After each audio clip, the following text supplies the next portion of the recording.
All right, everyone, I guess we'll get started. Happy New Year to everybody. I don't think there's anyone here that is sad about seeing last year go away. Hopefully this will be a better year for everyone, and we'll be able to get out and patronize our favorite eating and drinking establishments soon. Today's agenda, we're going to have, our usual updates from Atherton PD and from our fearless leader, Tom, as far as A.D.A.P.T. And then we have a special guest. Chief Johnston is joining us, and we'll talk about fire safety, followed by Dr. Jemelian, who will talk to us about first aid. So welcome, everybody. We'll get going. First up is Sergeant Robbins. I haven't been monitoring. I guess it might be the chief who's giving us the APD report. I don't think I saw Sergeant Robbins on there. So again, good morning, everybody. Happy New Year. Goodbye to 2020. A lot of challenges brought our way due to 2020 and COVID, but as usual, A.D.A.P.T. stepped right up, get those challenges head on, and I think it showed a lot of resilience. Training is paying off, and looking forward to what's going to come our way in 2021. The PD, we were COVID free for quite a while. You might have read in the paper that we did have a couple officers and one of our support staff test positive. Luckily, the mild symptoms. Most of them, 2 are back to work, and 1 should be back to work next week. And then we're finding out from the county that police should be receiving the vaccine later this month. So we're looking forward to that. So we make sure that we're standing at the ready. Let's see what else in the PD. Our flock system is doing great.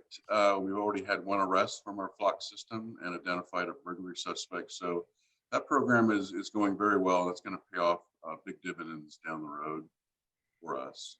So from the PD, that's about it, other than, of course, just looking forward to working with A.D.A.P.T. this next year.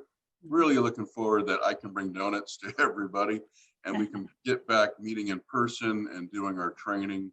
And for those residents that signed on that aren't A.D.A.P.T. members, thank you for doing that. And if you're not an A.D.A.P.T. member, consider being it. So that is all we have from the police department.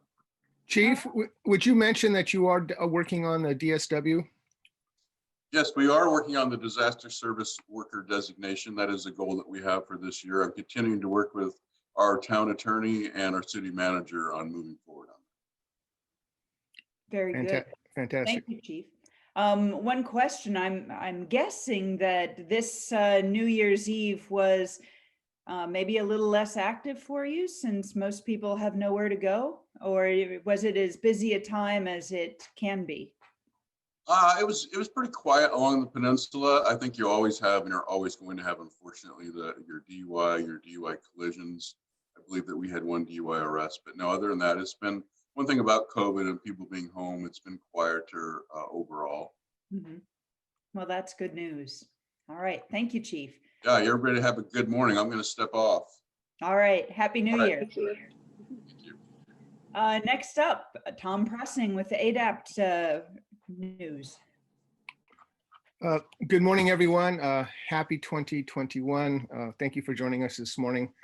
I'm really enthused about what A.D.A.P.T., the board, and you, the community, are about to undertake this year. As the chief pointed out, we proved our value to the town of Atherton in 2020, and in 2021, we're going to upgrade our readiness and capability at our Saturday community meetings and provide advanced training to our area, block, and neighborhood coordinators and any A.D.A.P.ters who wish to receive it, to continue being a valuable asset to the chief and the town. We will also focus on increasing our leadership presence in the neighborhoods and expand the number of EAPs, which are the emergency assembly points throughout the town. As Chief pointed out, he's working on the DSW, the status, the program of which would put A.D.A.P.T. in an elite status of citizen emergency responders. And our target date for this designation is our community meeting of July. And the chief will provide more information as he proceeds in that endeavor. And COVID permitting, we want to invest in drills for the block, neighborhood, and the areas. We'll see what how COVID affects that. And to start our year, we are pleased to have two speakers who will touch on home safety as the foundation of our A.D.A.P.T effort. Thank you all for being here. Colleen? All right, well, that was quick. With that, we're going to go ahead and move into our education training segment. We're delighted to have Chief Johnston with us today to talk about fire safety. Chief, I probably of all the A.D.A.P.T folks know you the least since we're just meeting. But I would love to introduce you a little bit more formally. Can you tell us a little bit about yourself? Because I just don't have those details at hand, but I'd like everyone to know who you are. Excellent. Well, again, my name is Jon Johnston, and I am currently a Division Chief and Fire Marshal at the Menlo Park Fire District. I have been with the department 20 years, and I grew up in Southern California and received a degree in biology from Pepperdine University. Was able to study under some premier fire ecologists down there, and went through a couple of their wildfires down in Malibu at that time and did some of my research stuff following those wildfires, but really enjoyed education and the fire service, pursued that, and I've been with Menlo Park Fire for 20 years, starting out actually with public education and working my way into construction, inspections, fire investigations, and now for the last 5 years have been heading the prevention division. And as Tom Owen has mentioned, also recently in the past year and a half took over our UAV program and working on bringing that into multiple formats use within the department. And so I'm very happy to be able to speak with you guys here this morning, and Happy New Year to everybody. Thank you very much. I appreciate that. So we'll go right into our program then this morning. The chief is going to talk about fire safety, and then we'll have our AC person, Dr. Paul Jemelian, will also talk to us about first aid this morning. So I think he also may have some show and tell for us. So Chief, we'll start off with you. Would you like us to put your presentation up at this point? If you want to, otherwise I'm ready to screen share. Why don't you go ahead and screen share? That way you can control.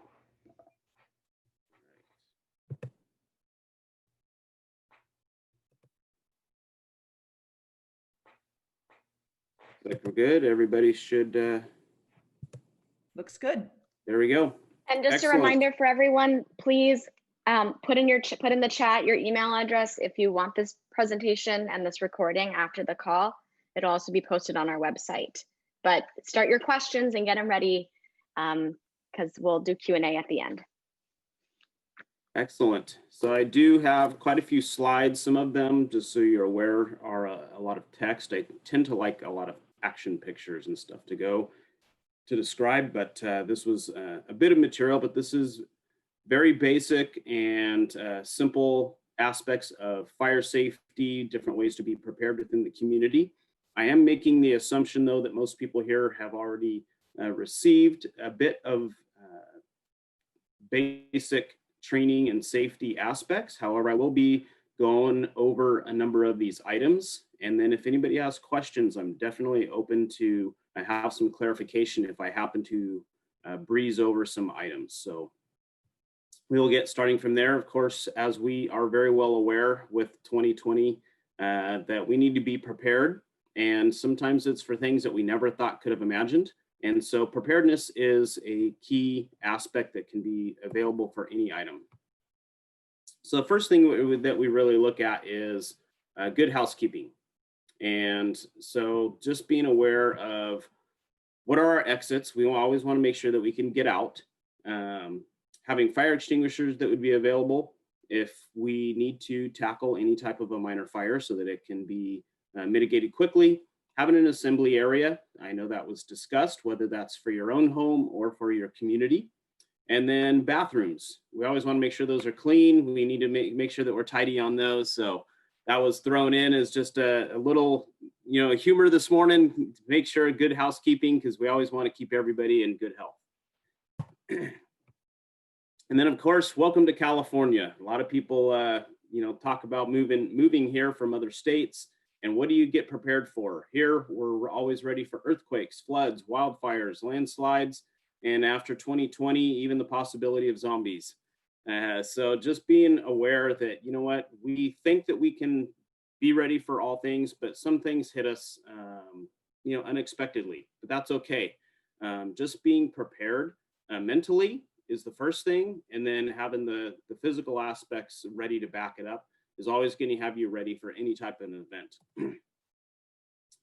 So in an earthquake, fire, flood, what do you want to do? Make sure that you have a plan, make a kit, be informed, and then we'll all work together on recovery. And so the reason we want to be prepared is so that we aren't scared. We want to make sure that our community and our families aren't reacting with fear or anxiety. It also helps to reduce the impact on the community and ourselves when we are prepared. The main item that we're really looking at is that the ability to free emergency responders from minor calls. There is an expectation that, through the different community groups, CERT, A.D.A.P.T, etc., that a lot of minor aspects, information, and responses can be done and handled, and that way the first responders can go and handle the major items. And as you can imagine, that the more assistance that there is available in that response, it helps with faster recovery. And as mentioned, one plan fits many hazards. So whatever we can think of that could be out there that could get exponentially larger and have an impact, one plan can fit many hazards. So thinking of an earthquake, what do we know to prepare? You want to drop, cover, and hold.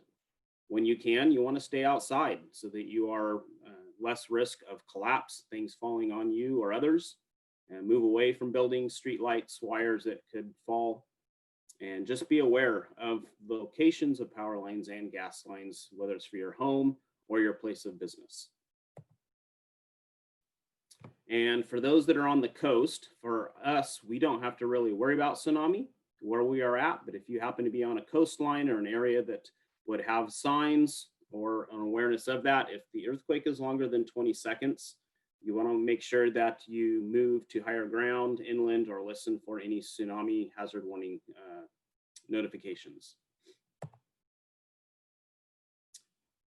So facts about fires. Fires is a common aftermath of any type of emergency. More than 3,400 people die each year and 16,000 are injured from multiple different types of fires. When we think of fire, I'm sure the thought that actually enters your mind is a house fire. Well, we can have more than just a house fire. It could be a vehicle fire. It could be a fire from a campfire or your outdoor just warming fire that you're having fun around a fire pit. It could be playing with a lighter, fireworks, a lot of different ways. So once you start introducing, that flame, injury does occur. But fire is actually the largest part of disaster, especially after an earthquake, just due to the lack of resources and the amount of fuel and fire spreading rapidly.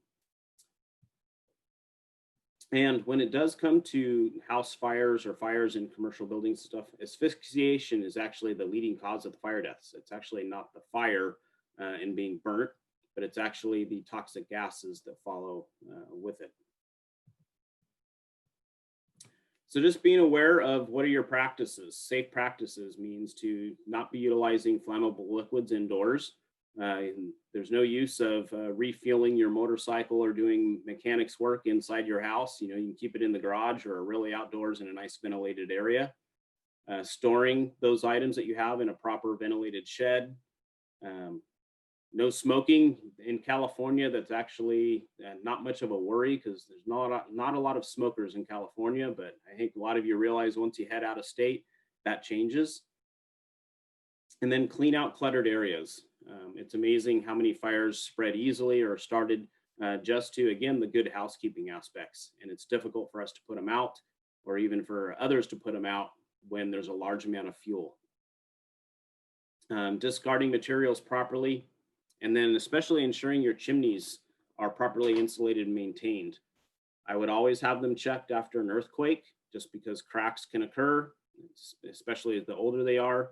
And then if you do that on an annual basis, if you are an active user of your chimney, then make sure it gets inspected and cleaned in the fall prior to your use, so that you know that you are safe. Space heaters are very popular, especially at workplaces. Like to keep our ankles warm when it seems like it's cold in the office. But make sure that those heaters are at least 3 feet away from any type of combustible materials. And that would even be in your house. And then electric is what's going to be preferred.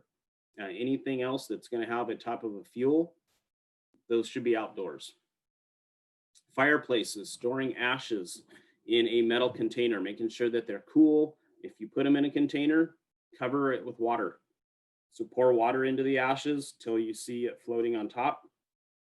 And that way you know that those ashes can actually be put out. We actually have multiple fires each year. In fact, we just had one at Camper just this, I think 2 weeks ago, where they took the ashes out from their fireplace and put it into a box and brought it indoors, and there's hot ashes, and the ashes can actually have hot bits in them for over 48 hours after you thought they were out. And of course, if it gets next to cardboard or something and sits in it, there it goes. So making sure that they stay away in something that's non-combustible, or make sure there's water on them and turn it into a nice ugly paste that you can throw away later. And then obviously with candles at this time of year, or if you're using candles as a means for light after an emergency, making sure that it's going to be in a tip-proof container, or if it falls over, that it falls over within a container and can go out, but keeping it away from any type of combustible materials. Smoke alarms, most important thing that you can have in your house right now. And everybody should definitely be changed over now to the new smoke alarms. The batteries that are in the smoke alarms now, California state law, it should be the 10-year battery and should not be able to be removed. If you have a battery that can be removed, or your smoke alarm is more than really a few years old, chances are it needs to be replaced. And so make sure that you have one on every level of your house, in every hallway that leads to bedrooms. And I'm even going to recommend even having them in every bedroom. New homes, that is the law, but older homes, before the law, it's only required outside. But I think it's always important to have as much notification as possible. And carbon monoxide alarms are also required if you have a attached garage or natural gas appliances in your home. Fire extinguishers can be a first line of defense for you, so have an automatic fire extinguisher on hand, one on each level of your home, or if you have outdoor detached structures, so that you always would have one within, say 75 or 100 feet of travel, that you can grab it quickly and get to the fire quickly. It would be a standard extinguisher that you could get at Home Depot, Lowe's, Costco sells them in 2-packs, I think. And then you want to get them serviced or just replace them. People ask, what do you do when you replace them? I say practice with it. You can spray it out on your lawn in the backyard, turn your sprinklers on. It's not going to harm anything, but it's good to practice and know what it feels like. For your families, make sure that you review and practice escape plans. It's important that you have a common location, whether that's like a tree in the front yard or maybe a neighbor's house, someplace that everybody would know that if you are at the time disconnected due to escape routes, whether you're going out of a window, etc., that you're all going to end up at the same place. And that way, when police and the fire department arrives, you're able to give accurate information. If somebody did not show up, this is the person that did not show up. And so that helps direct us to a location to help search quickly. making sure that your escape routes work, whether it's with ladders, the roof, your windows, and then teaching your family members to stay low to the floor, because that's where it's cool and that's where your fresh air is coming in. And then the hard one I know for most mothers is sleeping with the bedroom doors closed. For families with little kids, they want the bedroom doors open because they want to hear the young ones, or make sure the little kids can come into the bedroom at night if they're scared. Trust me, I got 4 kids myself, and sleeping with the bedroom door, you'll still hear them, all the little pitter patters of feet, and if they're going around, and they'll be able to work. But having bedroom doors closed is probably one of the biggest lifesavers in any type of a fire emergency in your home, but also aiding in reducing the amount of destruction that goes through a house fire, because it actually is a huge barrier in preventing the fire spread and aiding fuel. But again, it is the hugest factor I've seen for life safety in a home fire.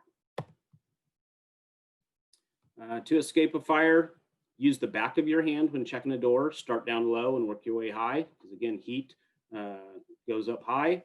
And so the back of your hand, the reason you use the back of your hand is if you used your palm and you burnt it, now you can't really use your hand. But the back of your hand, it still is a usable tool.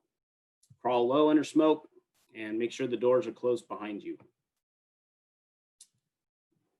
Everybody knows the acronyms of stop, drop, and roll.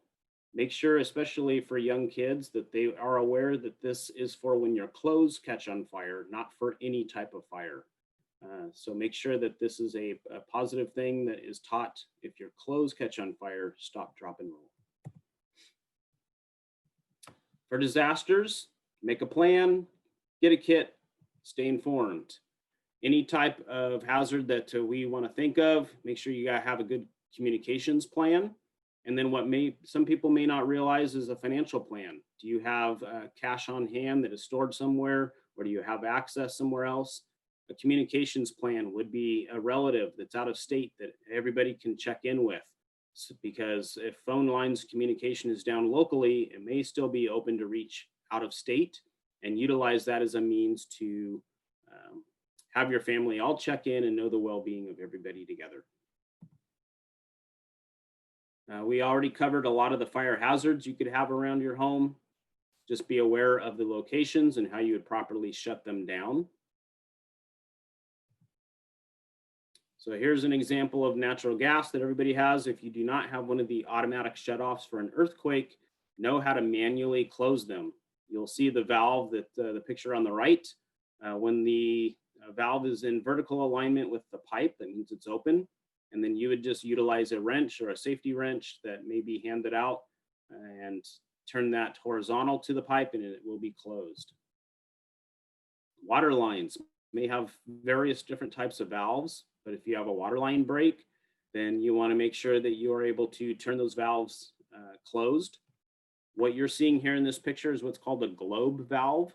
You don't know whether it's open or closed. So remember righty-tighty, lefty-loosey with most things. So, utilizing a clockwise motion, turn it to the right to shut it off.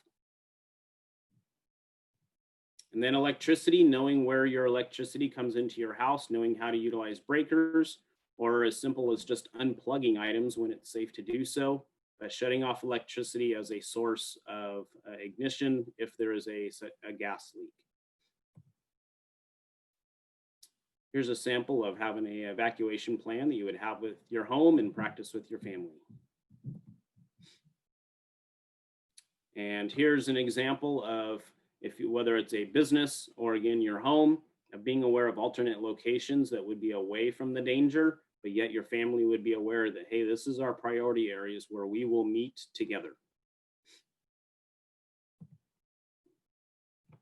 And we've seen these pictures before from New Orleans, etc. Evacuations. We like to wait to the last minute. And we're a lot of times also creatures of habit. Here's my only way out. And so you want to be aware of what are the different ways that I could get out of my area where I live. There's more than one way out, especially when emergencies, we don't get to plan where they're at and when. So know different ways out. Leave first. then ask questions. A lot of people want to try to obtain a whole bunch of information, meanwhile losing valuable time. Keep your gas tanks full as best as possible. Follow designated routes if PD and fire are designating you to certain locations. And then how are you prepared? Utilize your favorite items and stuff that you would normally use if they're canned prepared items, and then regularly use them so that you know that they're always fresh, and then have extra supplies. We're going to go through them here pretty quickly. Plan for at least 7 days. I think everybody is aware that 14 days is more realistic in some applications or where you may be. 1 gallon of water per person per day, which ends up being quite a bit. And again, that's more on the drinking side. If there's water that needs to be utilized for more medical purpose, cleaning, etc., then expect more. Canned foods, cold cereals, peanut butters, good amount of sugar and energy. Hard candies would work well. And then making sure that you have vitamins if you have something that can be replaced on an annual basis. But that way you can have sustenance on the vitamin side that will keep you going, even if the foods that you're eating aren't going to give all of that to you. Dry goods that work well, wheat, vegetable oils, dried grains, salt, sugars, non-carbonated drinks, and pastas, stuff that you would be able to utilize in various forms. But think of easy, simple meals, hot or cold. Your supply kit. I believe that there's multiple resources out on the internet where you can find various kits. Ready.gov has an excellent supply. This is just a very quick little handful of items, but I'm going to recommend that you figure out what needs to be in your supply and utilize resources that are out there to find what items you want in your kits. Things to consider with your family members, elderly or anybody that has eyeglasses or hearing aids, making sure that you have batteries or extra resources. Critical medications, where can they be found? Can they easily be found and put together, or do you need a list? And then any medical cards. And then when there are those that have special needs, making sure that you're able to accommodate those special needs. So caregiving, there is an order, and it's similar to being on an airplane when they talk about the oxygen mask dropping down. The first thing you want to do is take care of yourself and make sure that you are able to then provide care for your family. And then after that, your neighbors in your community.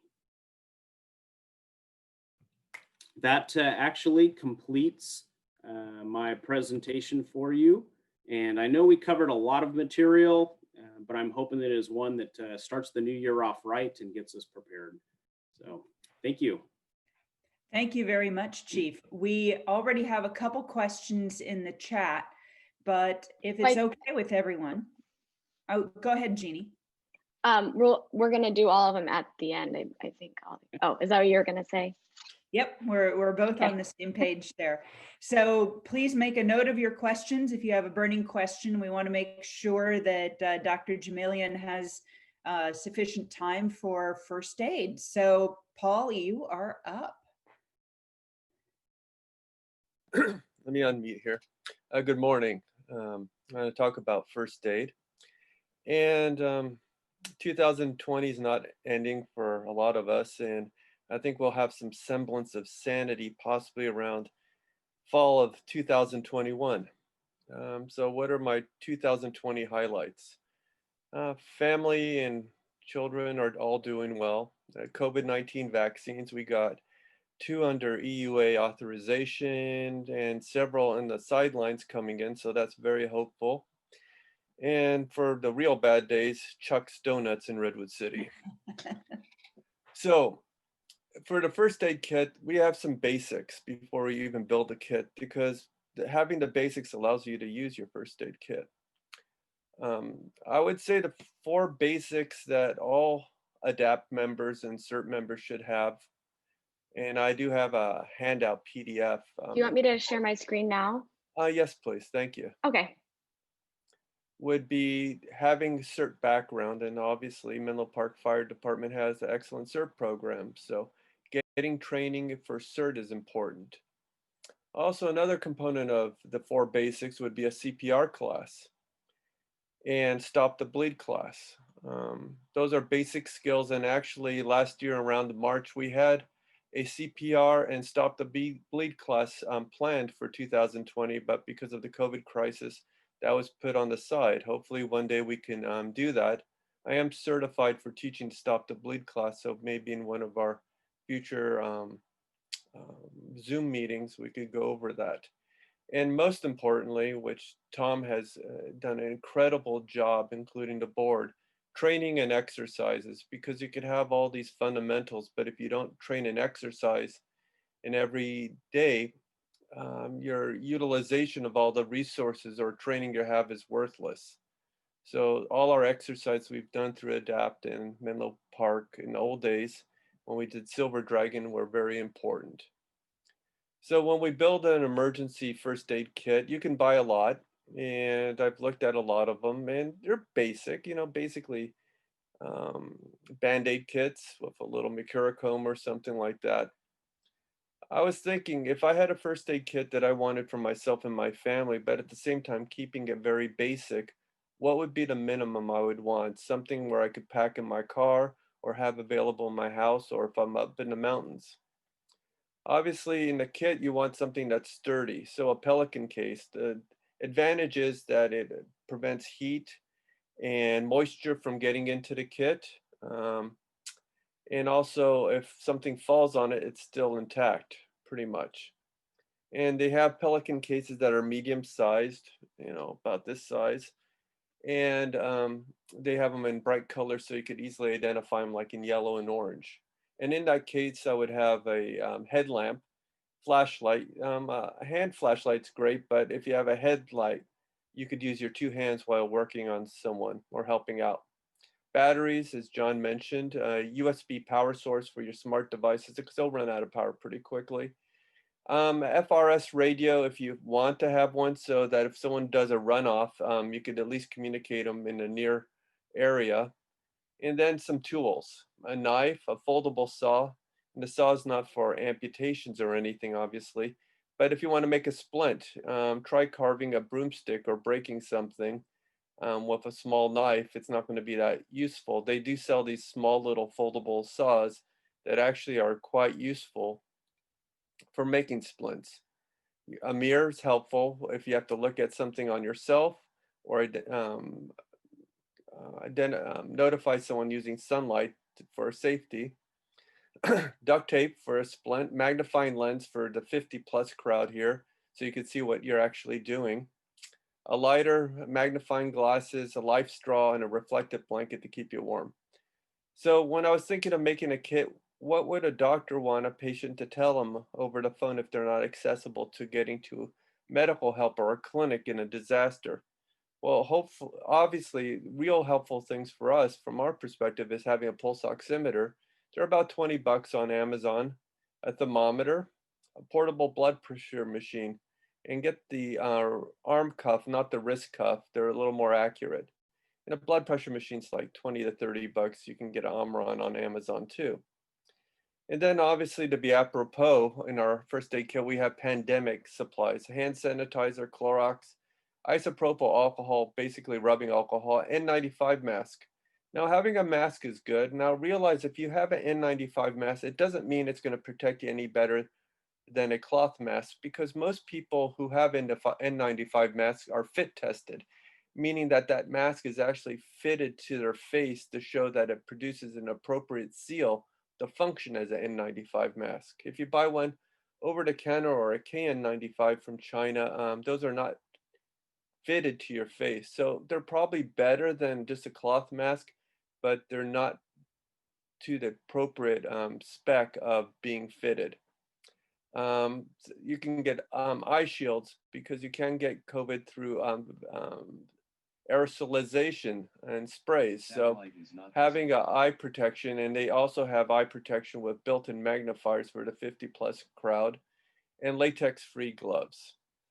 Okay, so if we're going to build a kit, what do we want in it? Obviously, it's common sense. We want bandages, gauze, steri strips, and in addition, if you can fix a wound, you could use skin glue. It's basically like crazy glue, where you can glue a small superficial wound closed.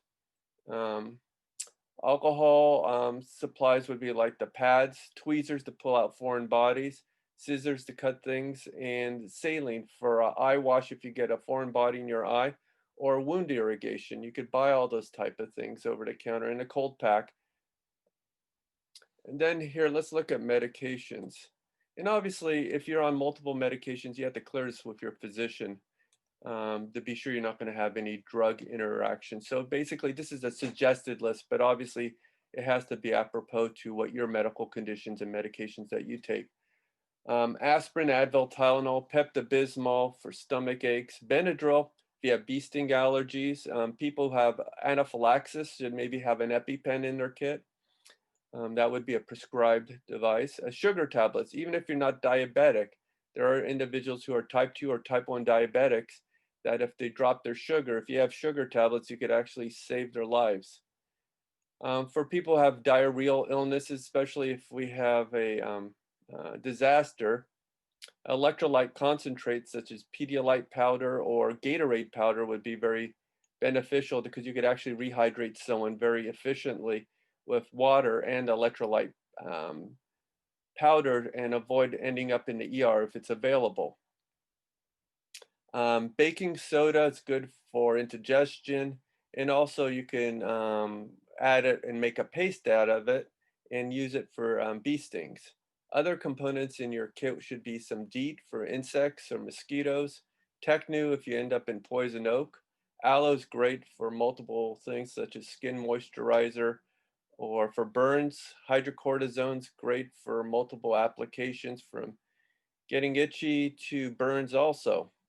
Arnica is a homeopathic medicine, which is great for injuries such as bruising and local superficial trauma. Other thing, if you have an infected limb or a cut or wound, Epsom salts are wonderful for hot soaks and have been used. Also, other homeopathic remedies for wounds, we've used honey before, which is a great antiseptic for infected wounds, and we've used that in the past. So if you're going to have a emergency kit, that's what I would recommend. We could talk about more things later in the question and answer session.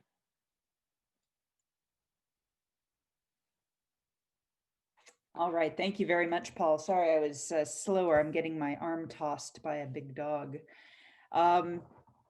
All right, let's move on to the Q&A then at this point. Very, very interesting, Paul, because I have a medical kit set up, but there's a few things in there that I think I need to add. So thank you for the list. That's great.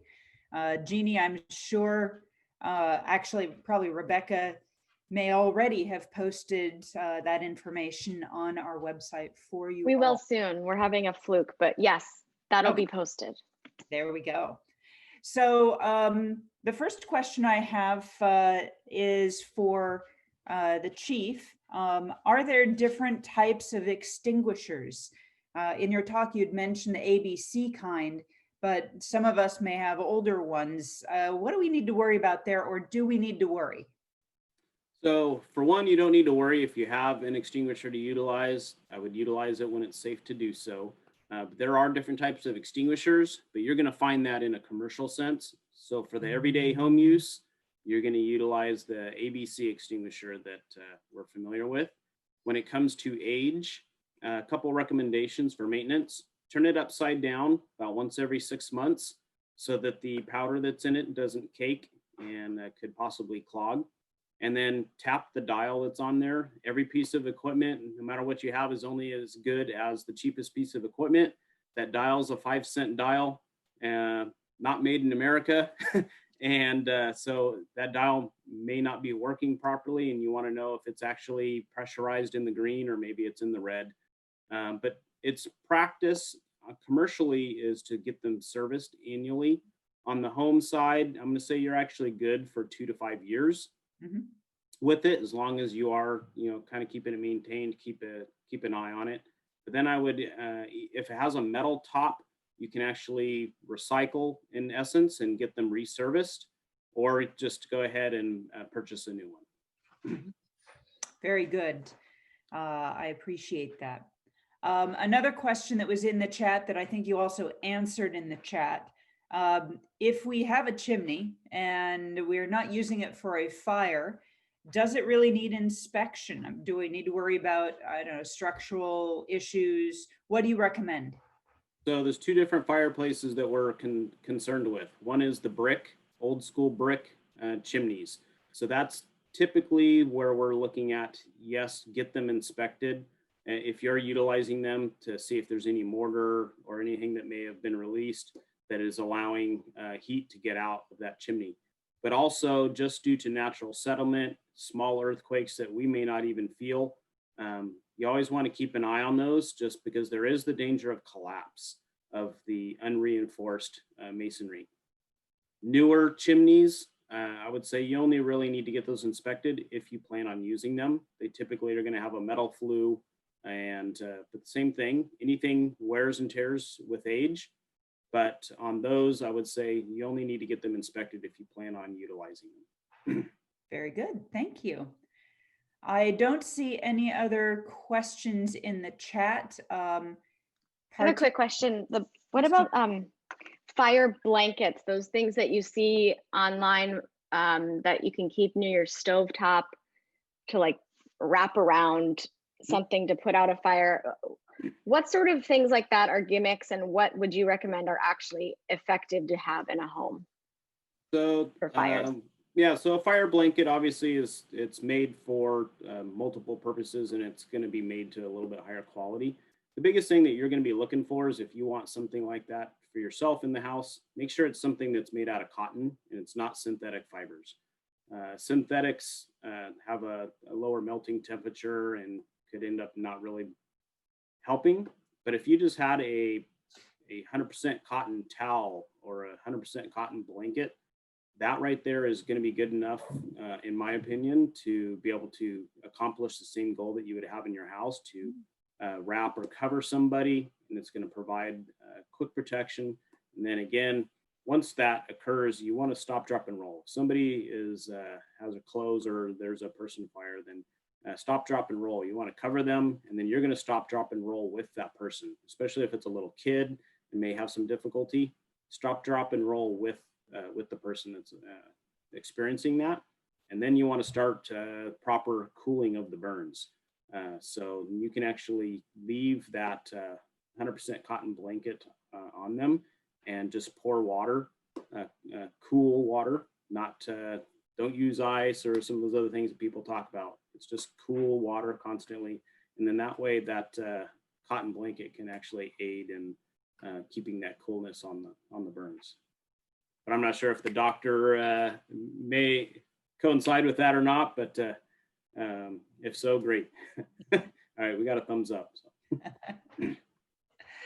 All right. Colleen, I just wanted to make one comment on that. Thanks, Chief. And we'd had this conversation in the past. The fire blanket is for helping to extinguish a person who may or may not be on fire, to wrap them in this and roll them and extinguish, the clothing or whatnot. Not necessarily used, as we've seen on TV, for covering the stove or something like that, where you've got a grease fire or something. Just want to make sure that's clear. True. Yeah, and fire blankets too can be for, in a lab classrooms. It could be for the chemical type burns and stuff. I know that there's different applications, and that's the thing. I'm not sure that the blanket that's being purchased is for the right application. And the most important thing is, if there's any type of fire and you're going to make an attempt to put it out or do something with it, one, always make sure that it's small enough or in a safe enough way even though it's an emergency, that you can attempt to put it out, but you always have an exit behind you, that you have a way out, that you're not going to allow that fire to prevent your escape. And then also, depending on the fire, that you've called 911 first when best possible, so that you have emergency people arriving before you attempted to put out the emergency. Now, obviously, if it's a person, you're going to do what you can to get to them quickly, but then having someone call 911 as quickly as possible so that there is aid on the way and it's not being delayed. Excellent. Thank you, Chief. Other questions? You can raise your hand in the app or just speak up at this point. There is no waiting.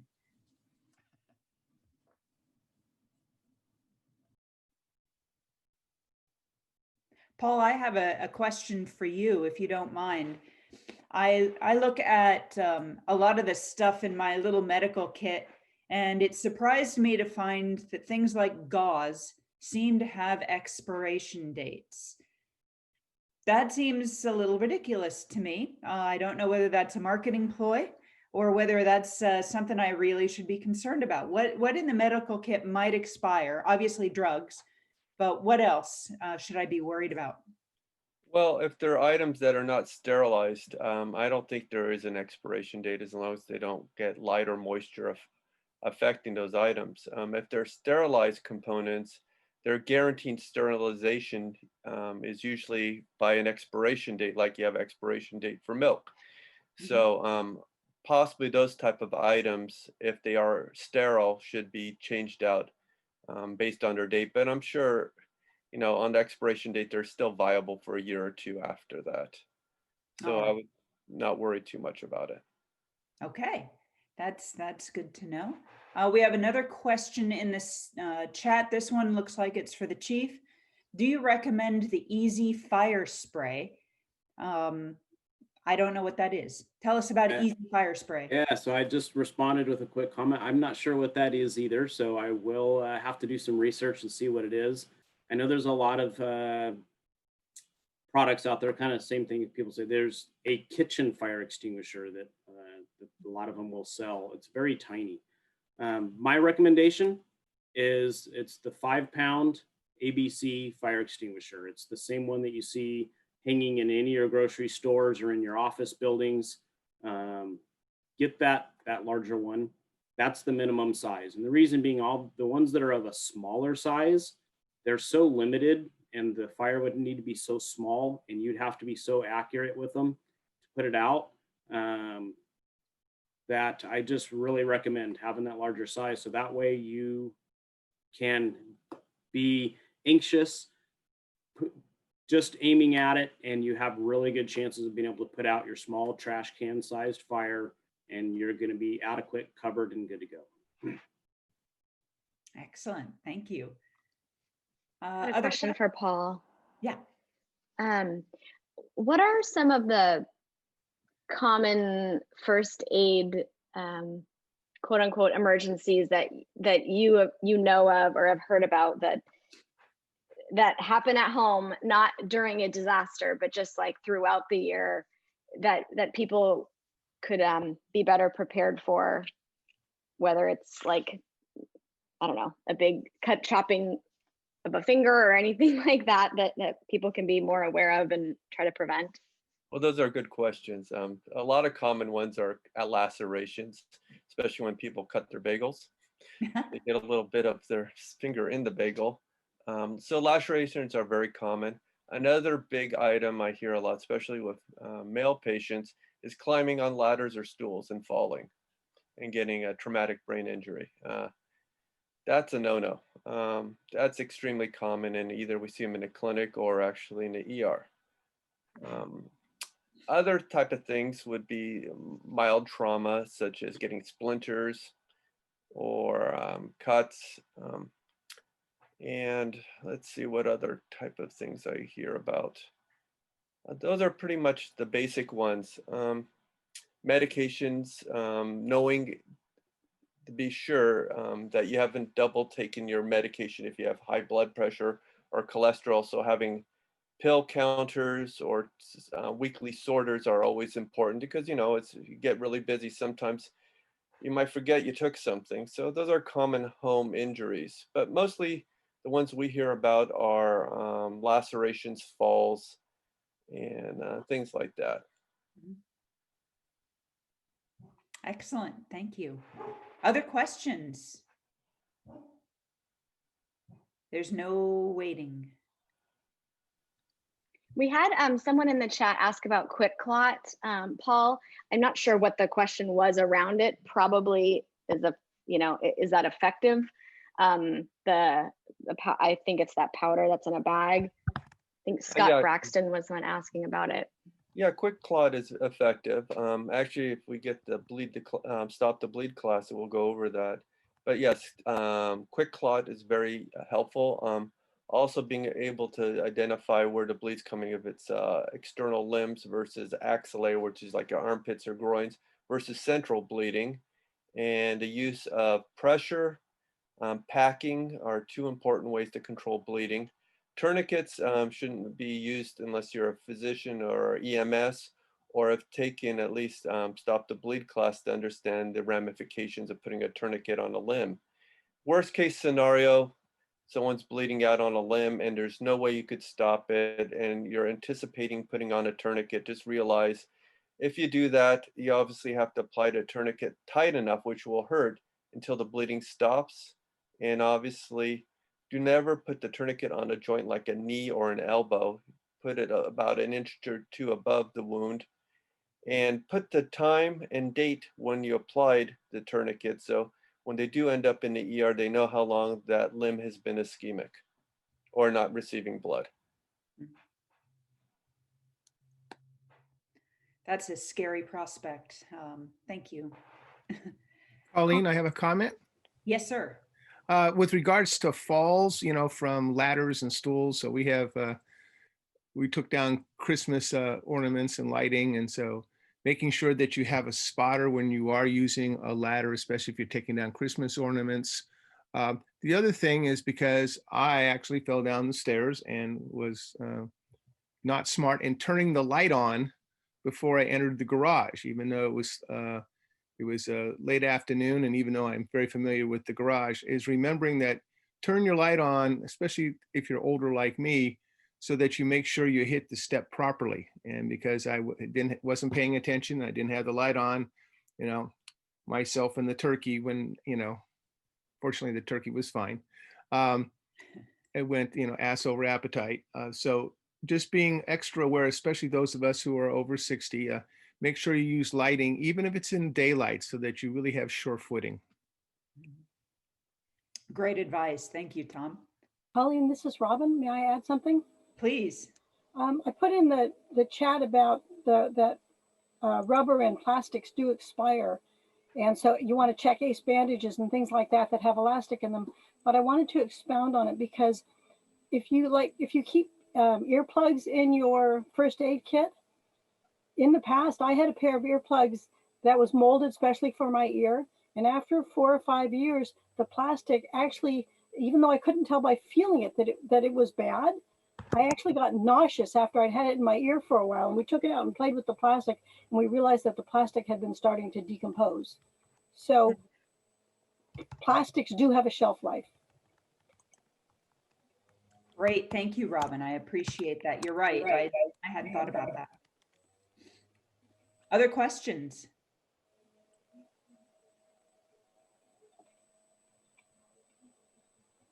All right. Speak now, forever hold your peace. Oh, wait, I have one in the chat here.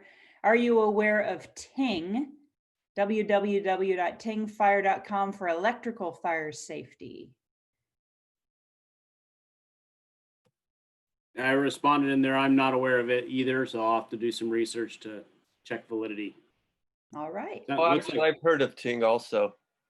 And Yeah. that was a project, I think, through our Power PG&E.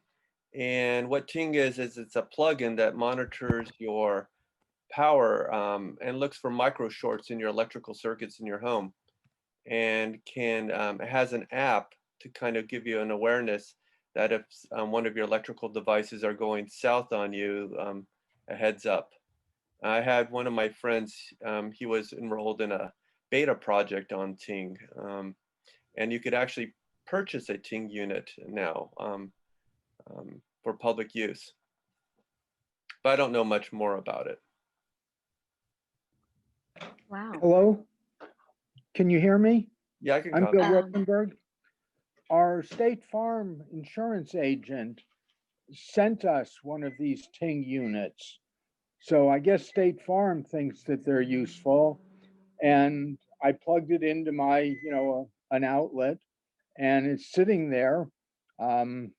It's got a little green light. I hope it never turns red or something. But apparently State Farm at least thinks that this is good for homes. But I wish I knew more about it. I think basically it's a device to monitor your electrical system to see if there's any overloads or problems with that might cause a short or electrical fire. All right, any other questions? Sorry, I did dash and get my power cord there, so. Looks like we have one last one before we go to announcements. Is it okay to install just 1 or 2 fire sprinklers, such as in the kitchen or water heater room, without doing the entire home? Good question. I'm going to say, obviously, as a homeowner, you're welcome to do whatever you would like if you feel a need. The only thing that in my aspect is trying to predict where the fire would start. You never know, where that emergency is going to start. And that's why I'm a fan of whole house systems. The kitchen is most common for, a small stovetop fire that typically can be handled by a small extinguisher or something else. Hot water heaters, I typically do not see that as a large enough item for risk anymore these days. It's batteries and all these electrical devices that are in homes now. The failure rates, just due to the sheer numbers, is typically where we're seeing the risks. So yes, I'm never going to say no to any type of a safety device, but making sure that it's one that's going to be installed properly and worth it is going to be the key item. Great, thanks, Chief. Any more questions? Last call. All right, well, with that, please join me in thanking Dr. Jemelian and Chief Johnston for their information today. Good stuff. And thank you all for your good questions as well, following up on those details. At this point, we just have a little bit of a wrap up. I would like to make another appeal to those of you who are regulars that you consider joining the board of directors. This will be my last community meeting.